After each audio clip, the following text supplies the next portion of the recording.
first acknowledge the traditional custodians of the land on which we meet and pay my respects on your behalf to their elders past, present, emerging, and acknowledge the important role Aboriginal and Torres Strait Islander people play in assisting the engineering community to better understand their environment. The Sustainable Engineering Society is a technical society of engineers Australia and is proud to host tonight's event. So why is this BZE work so important for engineers?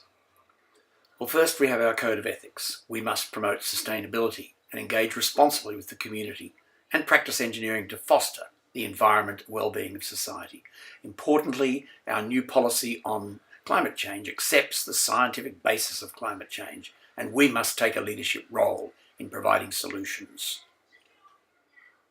Beyond Zero Emissions is an NGO, a think tank established in Melbourne 9 years ago, and has done some amazing research work with support of benefactors. Let me just run quickly through the launch of the Zero Carbon Australia work here in Brisbane. And we'll start by going back in time.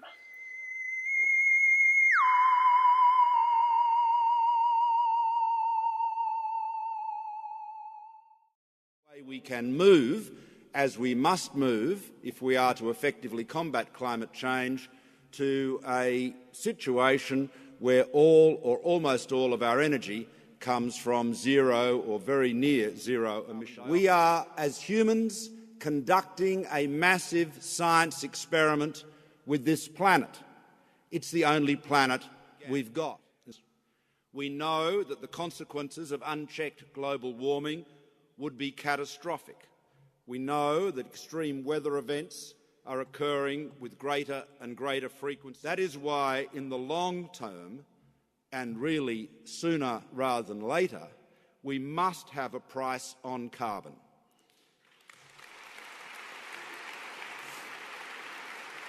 Without that carbon price, you will not and cannot unleash the ingenuity, the infinite ingenuity of millions of people around the world who, once they know what the rules are, once they know what the price is, will then start to work to ensure that they have presented to us and to the world the technologies that enable us to move to that low-emission future.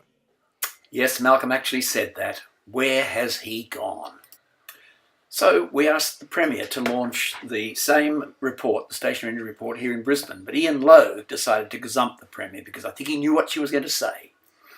And here is the Premier telling us that we have cheap coal here and we'll always have coal. Look at Ian's face, and that's Matthew Wright, the founder of the organisation, to his right. But then the Premier got very angry with someone in the background yelling furiously that she was wrong.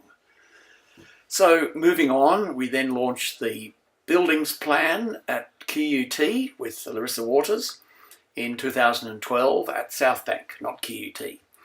Then we moved on later to the High Speed Rail Report, which was launched again at QUT. And you'll note Larissa Waters, again, is one of our supporters. It showed that we could do this for $30 billion less than the government.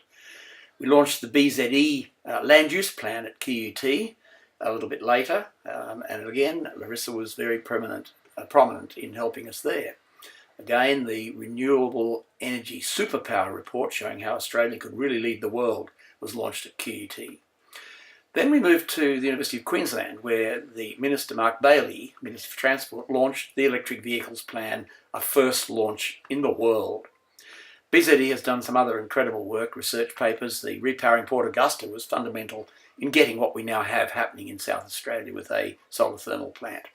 We've also got the Energy Freedom Alliance, which shows how you can get off gas and build your home with electricity, energy efficiency, and virtually zero carbon.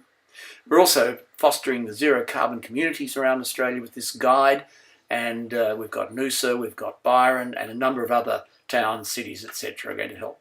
I'll now ask Vanessa Petrie, our CEO, to take you through very quickly BZE background and introduce you to the cement report.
I'd like to introduce Tom Glasby, Project Manager at Wagner's, to talk a little bit about how they are using these new cement types in their projects. Wonderful stuff from Wagner's.